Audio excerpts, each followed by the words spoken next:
ஒரு வார்த்தை சொல்லும் கர்த்தாவே, எங்கள் வாழ்க்கையெல்லாம் செழிப்பாகுமே. ஒரு வார்த்தை சொல்லும் கர்த்தாவே, எங்கள் வாழ்க்கையெல்லாம் செழிப்பாகுமே. அன்பு நேயர்களே, ஆண்டவர் இயேசு நாமத்தில் உங்களை யாவரும் வாழ்த்துகிறேன். இந்த நாளில் உங்களை பார்ப்பதற்கு பெரிய சந்தோஷம். எப்படி இருக்கீங்க? சந்தோஷமாக இருக்கீங்களா? சுகமாக இருக்கீங்களா? காரியங்கள்லாம் நன்மையாக நடந்துட்டு இருக்குதா? கவலைப்படாதீங்க. நடக்காமல் இருந்தால் கூட அதிலிருந்து ஆசீர்வாதமாக நடக்கும்படி தேவன் உங்களுக்கு நிச்சயமாக கிருபை செய்வார். இந்த நாளில் உங்களுக்கு ஒரு வார்த்தை இந்த அருள்வாக்கு டிவியிலிருந்து வருகிறது. அருள்வாக்கு டிவியில் ஆண்டவர் வாயிலிருந்து வருகிறது. என் வாயிலிருந்து அல்ல, கடவுள் வாயிலிருந்து இந்த வார்த்தை வருகிறது. நிச்சயமாக அது உங்களுக்கு பலிக்கும். வேதத்தில் வாசிக்கும் போது மத்தேயு 16ஆம் அதிகாரம் 18ஆம் வசனத்தை வாசி பார்த்தீங்கன்னா, நான் உனக்கு சொல்லுகிறேன், நீ பேதுருவாய் இருக்கிறாய், இந்த கல்லின் மேல் என் சபையை கட்டுவேன், பாதாளத்தின் வாசல்கள் அதை மேற்கொள்வதில்லை. ஆமேன். அவ்வளோ அருமையான வார்த்தை. இந்த கல்லின் மேல் என் சபையை கட்டுவேன், பாதாளத்தின் வாசல்கள் அதை மேற்கொள்வதில்லை. இன்றைக்கி உங்கள் வாழ்க்கை நீங்கள் நினைக்கிற மாதிரி இல்லை. உங்கள் வாழ்க்கை ஒரு கல் மாதிரி, ஒரு பாறை மாதிரி.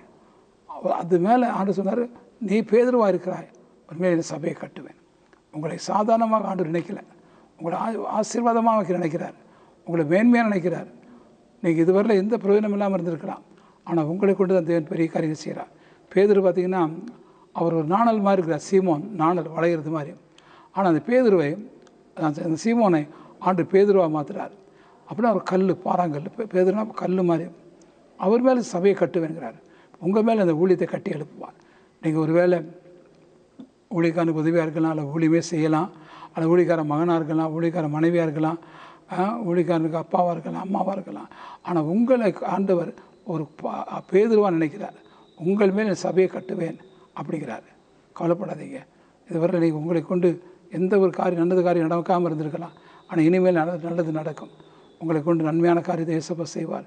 நீங்கள் இருக்கிற கிராமத்தில், நீங்கள் இருக்கிற ஏரியாவில், நீங்கள் இருக்கிற அந்த சூழ்நிலையில் ஆண்டவர் அற்புதமான ஒரு காரியத்தை செய்கிறாரு. திருச்சபை கட்டுறேங்கிறாரு.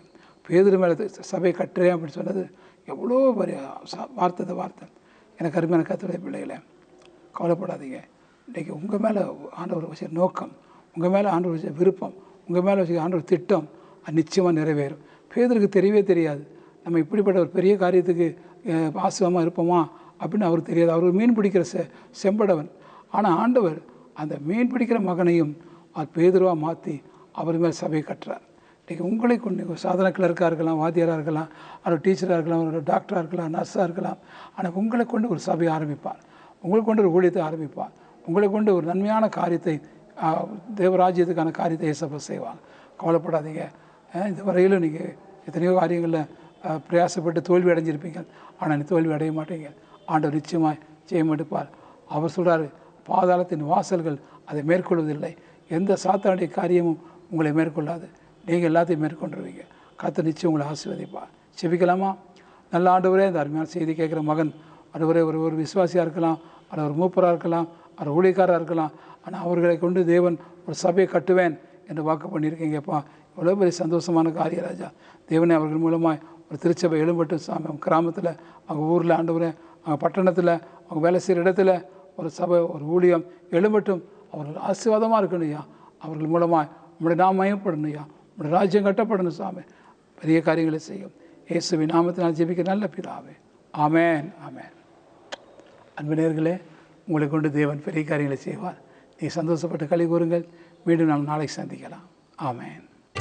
ஒரு வார்த்தை சொல்லும் கர்த்தாவே, எங்கள் வாழ்க்கையெல்லாம் செழிப்பாகுமே.